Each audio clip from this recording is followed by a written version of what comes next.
Alright, so far so good. So now let us discuss about a problem associated with our project so far. So in our application, we used custom containers by Docker Compose, and they are fine for smaller applications which might not be highly demanded by lots of users. But in enterprise level, the applications should be highly available to users, fault tolerant to make sure applications are lively and up, and scalable to meet the growing demands of users. Along with these, there are many other more features to be assured, like security features, authentication management, etc. Thus, we need manageable distributed infrastructure to solve this problem. But it might be quite costly for us to own a lot of hardware infrastructure ourselves. Also, it could be difficult to maintain all of them 24/7.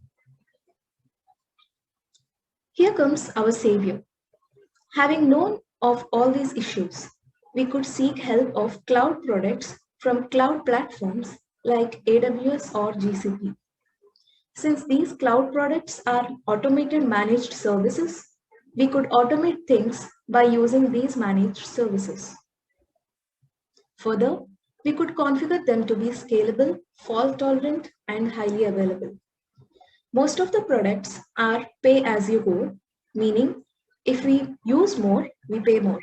If we use less, we pay less, thus being cost-effective solutions. Now, what are we going to do? We will be replacing the database service container with AWS RDS, and we will replace the Redis service container with AWS Elastic Cache. What is AWS RDS? Well, Amazon RDS is a relational database service by AWS. RDS supports several database instance types like PostgreSQL, MySQL, MariaDB, etc. RDS is managed service by AWS, which is scalable, fault tolerant, highly available, secure, and allows database setup and backup. Now, what is Elastic Cache? Elastic Cache is a fully managed in-memory data store compatible with Redis or Memcached.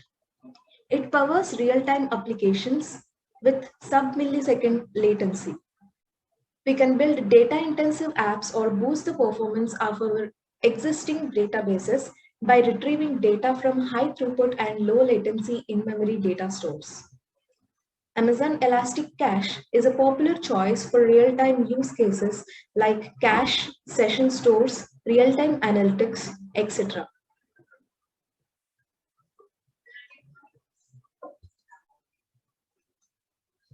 Now, this is the project architecture with the Docker Compose multi-container app, right? So we have the web service container, which contains the engines, UWSGI, and Flask functionality all together in a single container.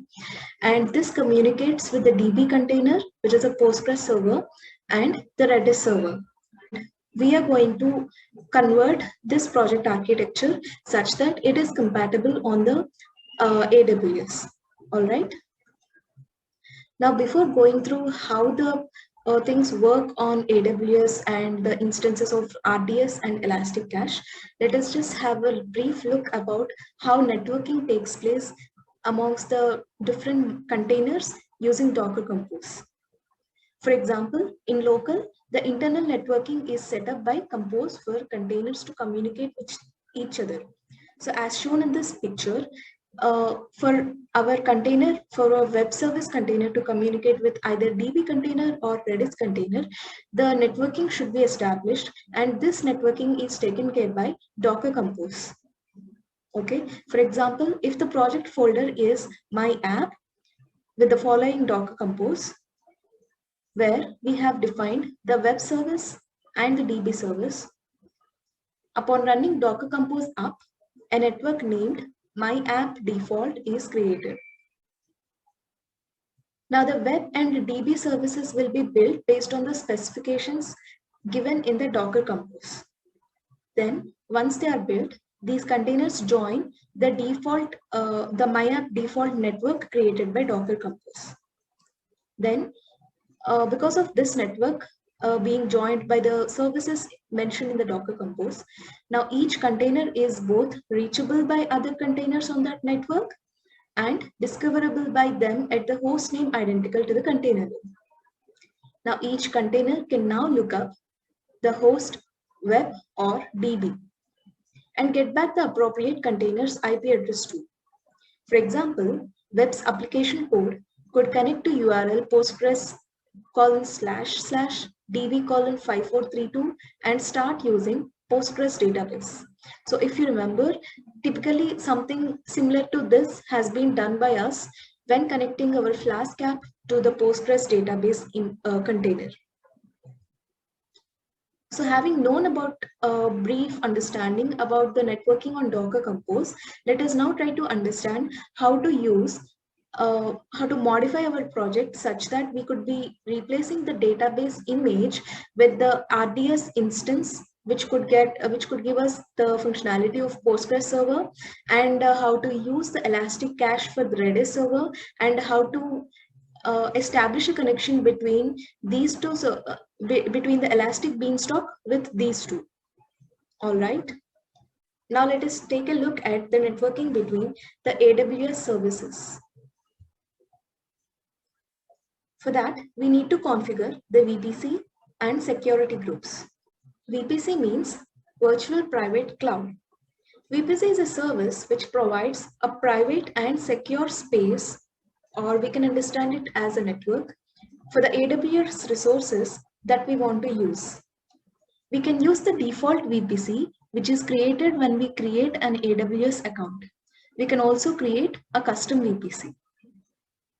Further, we configure the security groups to filter the traffic and set environment variables to establish connection to instances. Security groups provide instance level security by restricting port and protocol access. Thus, security groups acts as firewall for your instance to control inbound and outbound traffic. That is, what traffic to allow to the instance and what traffic to go out from the instance. AWS security groups are stateful, meaning we don't need to add rules for return. Therefore, any rule that allows traffic into an EC2 instance will automatically allow responses to pass back out to the sender without an explicit rule in the outbound rule set. So now, this is a kind of a visualization how networking takes place for our resources on AWS.